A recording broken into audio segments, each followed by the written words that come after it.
I've summarized what we've said so far about the right triangle definitions of our trig functions.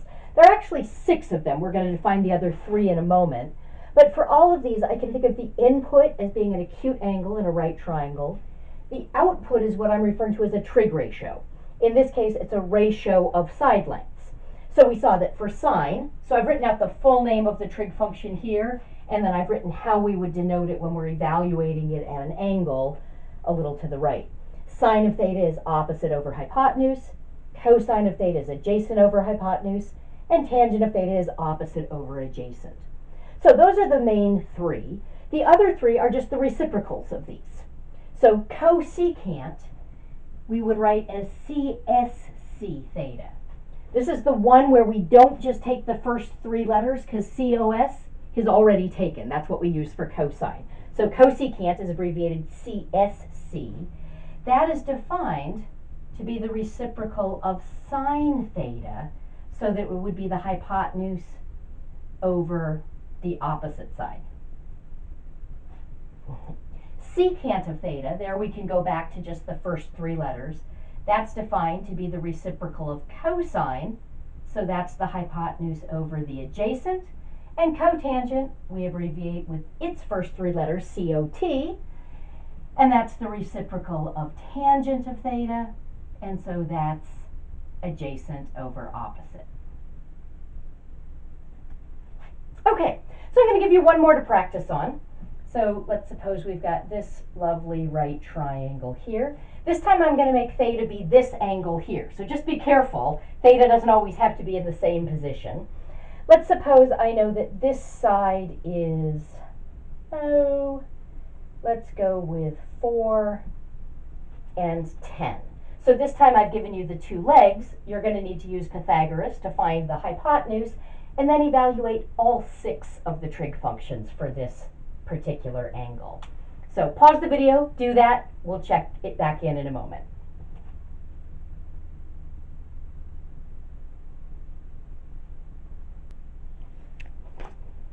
Just like with the last problem, the very first thing I'm going to do is label my sides. So the missing side, we said that was the hypotenuse because it's opposite the right angle.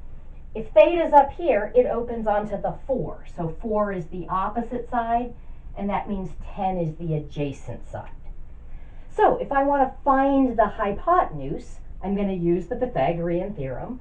So I can say 4 squared plus 10 squared is equal to h squared. I'll just call the hypotenuse h for now. Okay. This time the unknown side is the hypotenuse. So that's going to be 16 plus 100 is equal to h squared. That's 116 is equal to h squared. As an algebra problem, that would have 2 solutions. As a geometry problem, it just has 1. The hypotenuse would be the positive square root of 116. Sometimes I actually write in 2 solutions to the algebra and then I just circle the plus sign. Up to you. Just all you need to get to is that it's the positive square root of 116. But I don't want you to get in the habit of thinking equations like this just have 1 solution, because that is going to hurt you in some algebra context if you think that way.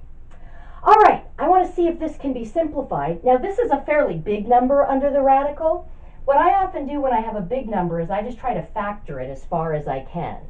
Now I can see that that's an even number, so 2 goes into it. 2 would go into it 58 times. 2 isn't going to break down anymore, but 58 will, because that's still even. So 2 is going to go into that 29 times. Now 29 doesn't break down any further. 29 is prime, but that means we've got the square root of 2 times 29. A pair of 2's under the radical means that's 2 root 29.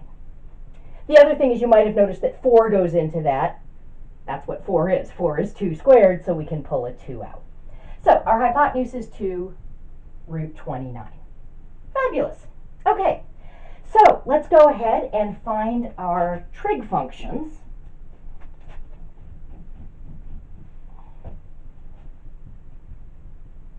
So sine of theta, that's the so from SOHCAHTOA, that's opposite over hypotenuse. So that's going to be 4 over 2 root 29. But I definitely want to simplify that. I see two things that I want to do. First of all, that's a fraction that's not in lowest terms because these numbers outside of the radical can be reduced. And then I've got a radical in the denominator. Okay. So I'm going to go ahead and cancel that. So that's going to give me a 2. So I've got 2 over root 29. But to get that radical out of the denominator, I'll multiply by 1 in the form of root 29 over root 29. So I get 2 root 29 over root 29 times root 29 is just 29. That just lifts the radical. So there's my sine of theta, and the 2 and the 29 can't be reduced any further. So we're good to go. All right, cosine of theta, that's the ca of SOHCAHTOA, so that's adjacent over hypotenuse. So that's going to be 10 over 2 root 29.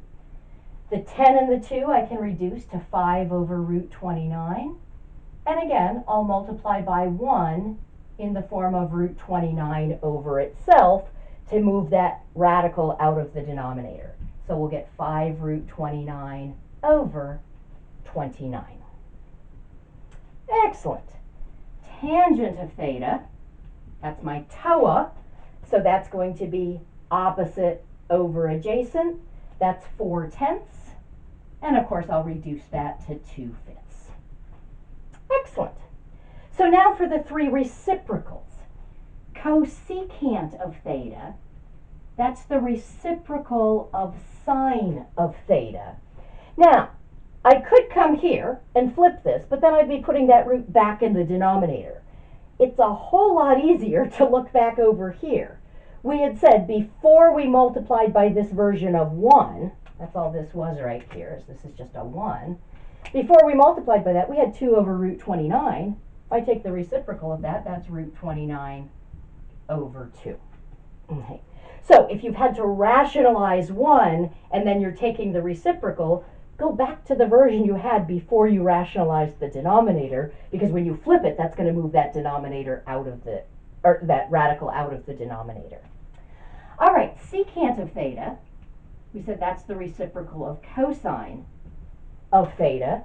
So same thing, I'm going to go back to this version before I multiplied by 1 and just flip that version. So that's going to be root 29 over 5. And then cotangent of theta, that is, in this case, the reciprocal of tangent of theta.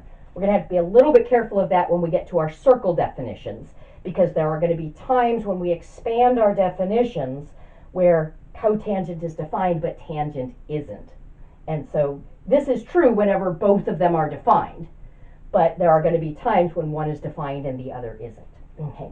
But for acute angles, they're both always defined. Cotangent is the reciprocal of tangent, and so that's just going to be 5/2. Excellent.